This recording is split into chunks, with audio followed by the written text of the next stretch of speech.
que ya han estado presentes siempre. Y ahora existen inclusive drogas que son legales y que se venden, se comercializan, se publicitan, y otras que son ilegales. Entonces, en ese sentido, lo legal y lo lícito, porque para muchos es lícito también. Yo les decía, hay pueblos de la Amazonía, de la región central, de la sierra del Ecuador, indígenas que cultivan amapola y la usan no solamente de manera ritual, sino también como una manera de diversión, el alcohol inclusive, que es legal. Entonces, en ese sentido es lícito. Y esta construcción que se ha hecho, ¿no es cierto?, de las drogas legales y de las drogas ilegales, es una construcción ideológica,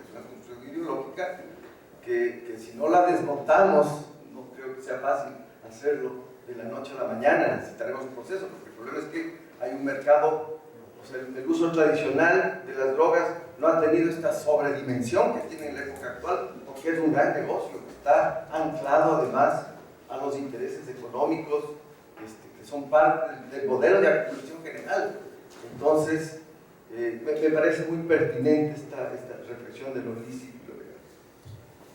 Gracias, Francisco. Adelante, Máximo. Voy a ser breve porque ya me extendí mucho la otra vez, pero tiene que ver con estas reflexiones de carácter más general, como la que Manuel planteaba, y que me parece que estaría bien justamente abrir un espacio para producirlas entre todos los que participamos en el proyecto. Evidentemente, cuando uno supera la idea del estudio de caso, que es lo que cada uno de los equipos nacionales ha venido haciendo, y en gran medida eso es algo que como desafío tenemos todos los estudios transversales, por eso la referencia que hacía bien Fernando a la colocación de la presentación de Juan Pablo en otra mesa, es justamente superar la referencia al contexto nacional y a su peculiaridad, ¿no? A la idea de peculiaridad. Todos sabemos que todos los contextos nacionales son peculiares, tienen una serie de rasgos que están radicados en su contexto actual y en sus contextos pasados, para volver a lo que dijo Beatriz, ¿no? Que tiene mucho que ver con un enraizamiento que se extiende en el tiempo. El desafío de la mirada que atraviesa los contextos nacionales, el desafío de todos los estudios transversales, pero también el desafío del diálogo entre todos los estudios de caso, me parece que es el superar esa colocación o esa mirada fundamentalmente enraizada en una dimensión de carácter nacional. Ahora, al superar eso, no solo nos planteamos el desafío de encontrar semejanzas. Esto me parece que es muy importante. Comparar es dar cuenta de las semejanzas, de las convergencias, pero también es dar cuenta de las divergencias, de las diferencias. Y si vemos que hay diferencias que se repiten a lo largo de los distintos casos nacionales, esa diferencia es una generalización. Entonces, como desafío teórico, nosotros tenemos que dar cuenta de la diferencia que se ha vuelto general, que está presente en todos los contextos. A eso era lo que me refería con esta oposición entre fronteras violentas, fronteras no violentas, fronteras amuralladas, fronteras menos amuralladas, poco amuralladas, nada amuralladas. Y me pareció interesante lo de la referencia a las tipologías. Tal vez uno de los desafíos generales es empezar a construir categorizaciones que vayan en esa dirección. Y a mí, y ahí sí, un poco el punto más tal vez polémico, es que no tenemos que partir de la asunción de que existen unas dinámicas que atraviesan todo a nivel global. Ahí está mi discusión sobre la idea de con Expósito, con tutti quanti, con una literatura producida en el norte global que además se produce mirando el ombligo del norte global y que tiende a generar afirmaciones que van mucho más allá de los lugares sobre los cuales se producen. Entonces yo creo que uno de los grandes desafíos que tenemos nosotros que vivimos y trabajamos en América Latina es de desafiar alguna de esas conceptualizaciones. Y me parece que un ejercicio como este, de esta magnitud, con esta entidad, con todo el trabajo que le hemos puesto, da herramientas para hacer ese tipo de cosas. Entonces creo que ahí hay como un pensamiento desde el sur, como, digamos así, para decirlo un poco pomposamente, pero en esa dirección. Y por eso me parece que la idea que Manuel tiraba de las tipologías, de pensar en términos de tipología, podría ser algo bien interesante y teniendo presentes semejanzas y diferencias al mismo tiempo. Claro, y cierro, me encantaría seguir charlando. Una sola cosa, luego seguramente tendremos algún otro momento para seguir charlando, pero volviendo a lo de los datos estadísticos y para terminar con mi posición sobre eso, con todos los problemas que puede tener, a mí me parece un ejercicio impresionantemente importante y necesario. No es que trataba en ese sentido de aportar un dato que pusiera en cuestión eso. Lo que sí creo que es que a la hora de presentar nuestros ejercicios sobre esos datos, tenemos que ser cautelosos informando al lector sobre las características que los datos tienen, y tenemos que ser cautelosos a la hora de presentar nuestras comparaciones de la manera tal que, justamente, respondiendo a preguntas como las que se planteaba Francisco, el dato sea lo más, la representación más cercana de lo que sucede allá afuera que podamos llegar a construir. Y por eso vuelvo a defender lo de la tasa. Digamos, si tenemos una aldea de 1000 habitantes y tenemos una ciudad de 2 millones de habitantes, y va a haber distintos volúmenes de delito, seguramente porque hay dinámicas que se producen en una aldea y dinámicas que se producen en una ciudad de 2 millones de habitantes y tienen características distintas. Por eso se inventó en el siglo XIX el referente demográfico para pensar la evolución temporal y la comparación espacial en los datos con respecto al delito. No es una invención reciente, para tratar de zafar justamente de estos problemas. Por supuesto, luego ese referente demográfico se ha sometido a discusión. Entonces, por ejemplo, no es lo mismo una población donde hay muchos jóvenes que una población donde hay pocos jóvenes. Entonces, cuando comparamos tasas de homicidio en Europa y en América Latina, bueno, estamos haciendo un poco de trampa. Porque las tasas bajas de homicidio en América Latina, en Europa se construyen sobre una población envejecida, ¿no? Y todos sabemos que si miramos los cuadros etarios de las personas que mueren por homicidio y de los perpetradores de los homicidios, la prevalencia de los jóvenes es impresionante. Entonces, no estoy comparando peras con peras, estoy comparando en parte peras con manzanas, porque comparo una población envejecida con una población con mucho nivel de jóvenes. Entonces hay muchos debates después para hacer adentro de esto, pero me parece que yo creo que no nos impide ver cómo la utilización de tasas, a condición de tener claro cuál es nuestra unidad de referencia, no nos impide ver evoluciones temporales. Si yo uso el dato que vos planteabas en términos absolutos de la evolución del número de homicidios en la frontera norte de México, si lo miro en términos de tasa, el resultado va a ser también tan dramático en términos de crecimiento. Y me parece que por eso creo que hay que defender esa utilización. Y último comentario, terminé. Y alguna estrategia interesante podría ser también pensar en las ciudades como unidad de referencia. Y en una tipología de ciudades en la frontera, como otro camino en la generación de alternativa al de la unidad geográfica más amplia para la comparación. Gracias, Máximo. Antes de dar el paso a los ponentes, si tienen alguna respuesta o alguna reacción, ya se está perfilando aquí algunas preguntas y algunos debates que creo que son parte después de la comida para el cierre del seminario con el grupo. Y bueno, una vez ya que ustedes den su respuesta, su réplica a las preguntas o los comentarios que se hicieron, les voy a hacer entrega de constancias y después procedemos a la clausura que nos las va, que Fernando Carrión va a dar unas palabras finales de clausura, y ya después de la comida sigue ya el seminario precisamente para abordar todos estos temas que están sueltos para armar hacer un marco teórico más fuerte.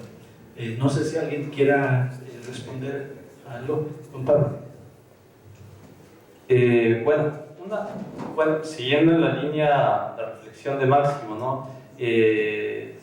Decías que un poco habría que, y estoy totalmente de acuerdo contigo, de esto de generar pensamiento desde los sures sobre temas muy específicos, pero yo no creo que por ello haya que dejar de lado otro tipo de lecturas que vienen desde otros contextos, ¿no? Tenemos desde los estudios postcoloniales, tú mismo sabes, desde los estudios subalternos, esta idea de provincializar Europa, que no significa dejarla de lado, sino apropiarse críticamente de algunos contenidos que sirven para reflexionar precisamente, críticamente sobre la realidad, no significa dejarlos de lado.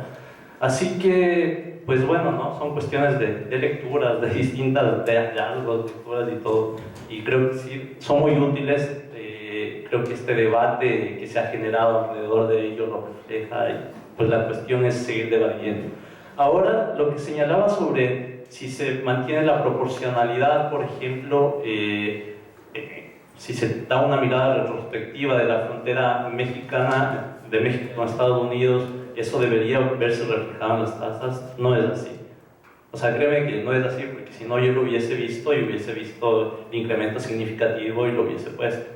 Creo que gran parte, y hay que verlo, por las grandes desproporciones tanto de población, de territorio y particularidades propias de cada estado, me parecía muy útil, y como lo hemos venido discutiendo con Francisco, pues prácticamente establecer ciertas unidades a nivel regional que tengan que ver con criterios de población, con criterios de territorio, porque de lo contrario va a haber, o sea, ustedes vieron que, por ejemplo, incluso sirvió o fue útil esta aproximación, pero con Brasil no es útil esta aproximación, son otras características la de Brasil, así que no es útil esta metodología quizá para Brasil, pero hay que ver o pensar o reflexionar una metodología que por lo menos, si no permite hablar de toda América Latina, por lo menos, yo que sé, de parte de Sudamérica, parte de Centroamérica, no podemos estar forzando una metodología que no da para toda la región. Y eso, sobre los modelos, sí, a mí me parece pues muy interesante, pero también me parece bastante pretencioso. Se ha podido leer, por ejemplo, los trabajos de Foucher, que intenta ya establecer modelos o tipos ideales fronterizos replicables a todas las realidades del mundo, que más allá del espíritu positivista que pueda tener eso, te permite marcar ciertas distinciones, pero también implica que te encorsetes una serie de realidades que son sumamente móviles y que hay que tener en cuenta al momento pues, de analizar todo eso. No sé si alguien más quiere agregar algo. ¿No? Bueno,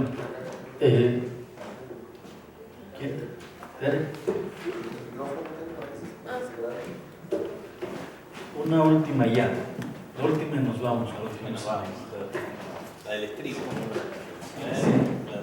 Tere siempre se espera hasta el final. A ver, vamos, Tere. La última y nos vamos. Bueno, lo que estaban... ¿Se oye? No. ¿Sí? ¿No? ¿Ya?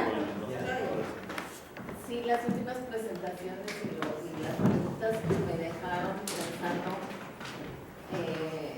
lo que Máximo y Juan Pablo estaban trayendo a colación. De si lo que ustedes como grupo, o si el grupo de investigación como hizo, no fue reificar un sistema global transfronterizo. Cuando hay un sistema, pues hay un sistema de fronteras, pero tal vez no todas las fronteras entran en este sistema, ¿sí? Y no todas las fronteras están enmarcadas o tienen actividades tan ilegales que se tengan que tratar de la misma manera. Y tal vez también los niveles de violencia no son los mismos en distintas fronteras, simplemente porque están estructuradas de manera muy distinta.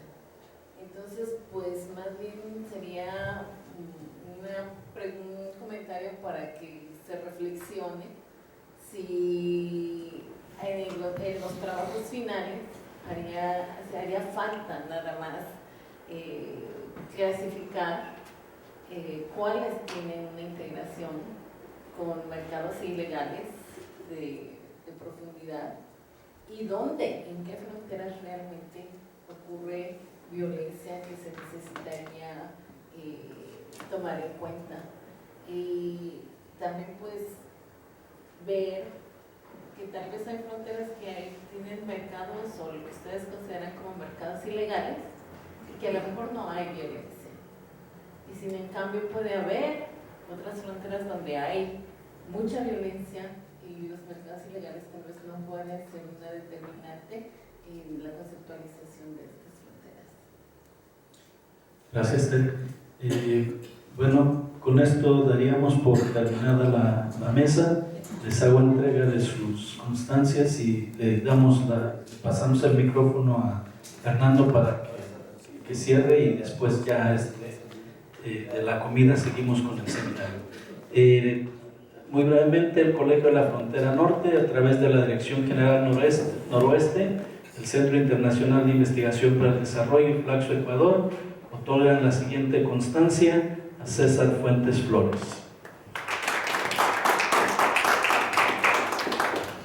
Entre comillas, lo mismo para Beatriz Cepeda. Gustavo González, Leticia Núñez y Juan Pablo Pino. Bueno, y yo, Fernando, si quieres decir unas palabras y ya después seguimos con la discusión. Más que un cierre, porque nunca he tenido la costumbre ni de clausurar ni de cerrar seminarios. Yo creo que en general este tipo de reuniones, de eventos, lo que abren son una cantidad de preguntas que no se puede cerrar. Más bien, el debate que hemos tenido este rato, yo creo que nos muestra justamente incluso la posibilidad de haber una segunda etapa del proyecto, donde podamos hacer ya otro tipo de estudios que no sean los estrictamente de los países. Y yo creo que esa sería la riqueza. La discusión con lo que ha planteado Juan Pablo hoy día, en términos metodológicos, a mí me parece que es una riqueza impresionante y que deberíamos proseguir en esa perspectiva. Entonces, no cerrar, no clausurar, sino más bien abrir, que es lo que hemos estado haciendo estos días, nuevas posibilidades de trabajar en esta misma línea. En realidad eso es lo que hemos hecho el día de hoy. Una segunda cosa que sí quiero decir a nombre de todos los compañeros y compañeras del proyecto es el agradecimiento a César por la buena acogida que nos ha dado aquí en Ciudad Juárez, al Colegio de Frontera. Anoche los caballos nos marearon un poco, pero ahí se nota el peso de lo que es esta cultura de México y bueno, los buenos anfitriones que son ustedes. Así que yo les pediría más bien que a Tonatiuh Guillén le hagan llegar un fuerte abrazo y el agradecimiento de todos nosotros. Así que estas cosas más quería decir así muy rápidamente y que sigamos trabajando hacia el futuro.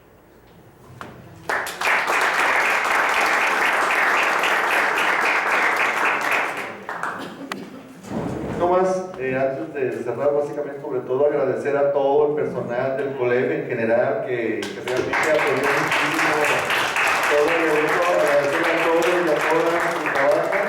Y pues bueno, esto es un trabajo en equipo que hacemos como grupo, entonces todo el mundo está incluido y trabajaron mucho mis compañeros, sobre todo también en la parte del proyecto. Algunos de ellos han sido parte del equipo de México, entonces han estado trabajando muy intensamente dado la magnitud del país y la cantidad de trabajo que genera.